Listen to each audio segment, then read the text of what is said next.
Hello and welcome to the Landis Look on the Market. Today I have with me one of our rockstar agents, Jonathan. Jonathan, how you doing? Jesse, how's it going? Happy end of the week. I know. Yeah, I'm looking forward to the weekend. It's going to be just like every other day. I wake up at home, stay at home. It's another day, right? Right. But no, so I wanted to have Jonathan on particularly today. We've been talking about the market has been really incredible and different, particularly for this time of year.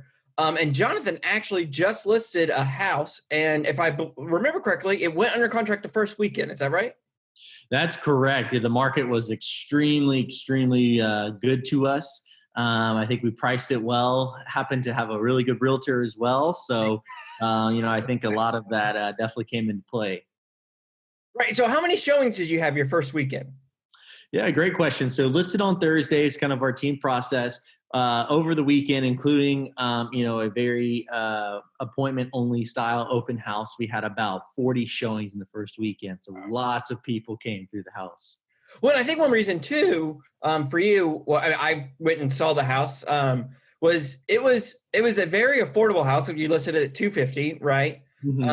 And it was it was out in the suburbs a little, but it was in a good, right off the interstate, really good part of town. So one, I think it shows you did right. You listed it well. And it was a good house. And that's, if you listed it well and it's a good house, it'll sell the first weekend. Exactly. Yeah. I think there's a lot of things that come into important play in getting your house selling in the first weekend in this market. Number one is pricing it properly, making sure that it's in an affordable price compared to the comparable sales. And then really just comes from an investment perspective, picking the right house in the beginning. One of the big things about this house was it had a really nice fenced in yard and a separate workspace slash garage area in the back that we really loved. And the new owner works on cars. So he thought it was really, really cool to have that. Right. And I think this is another good point. You flipped this house yourself. And I think that's a good thing for people to know. There's still a market for flipping. I think sometimes people think when the prices get so high that there's no price margin if I wanted to sort of do an investment flip project. But I mean, and you have to look harder, but I think this is a great example of how you found one. And it was great. Yeah, it was a split level ranch. Really, I mean, it's a really great house. So would you say 40 showings, you've listed a bunch of houses and you've also flipped a bunch of houses. I mean, is that on the upper echelon of how many showings you've had? It's definitely probably the top. I mean, I've had, some great listings before, stuff sell in the first weekend, but that was definitely top listing that I've had in a while. I think it really comes down to the lack of inventory at that price range. It shows it's a lesson to my clients that when you see a house that's renovated, well staged, well priced, do not hesitate because there's a lot of other people that are looking.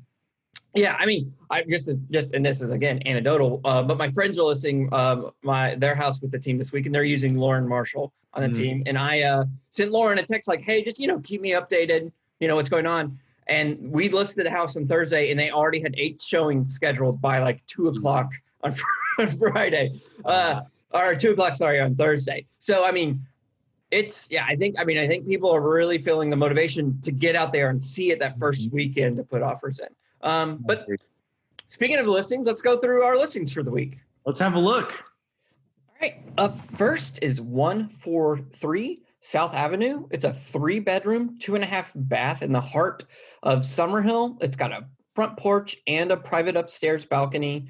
It's a great price for an in-town single-family home in one of Atlanta's most exciting neighborhoods. There's new stuff opening in Summerhill every day, it seems like. Next up is 6400 Jones Road, a 3-bedroom, 2-bath, fully renovated brick ranch in College Park with stainless steel appliances, quartz countertops, and a large backyard deck and a 2-car garage.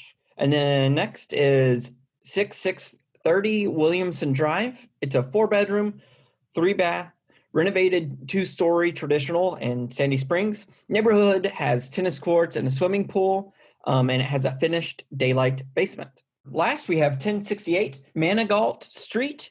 It's a 3-bedroom, 2-bath in Reynoldstown, a great front porch with a good sized fenced in yard. And also has a 2-car private parking pad, which is pretty rare for the neighborhood.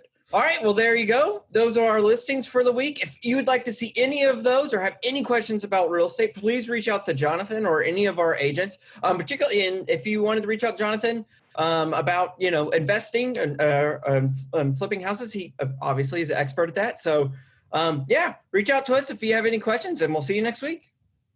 Thank you, Jesse. Thank you, everyone, for watching.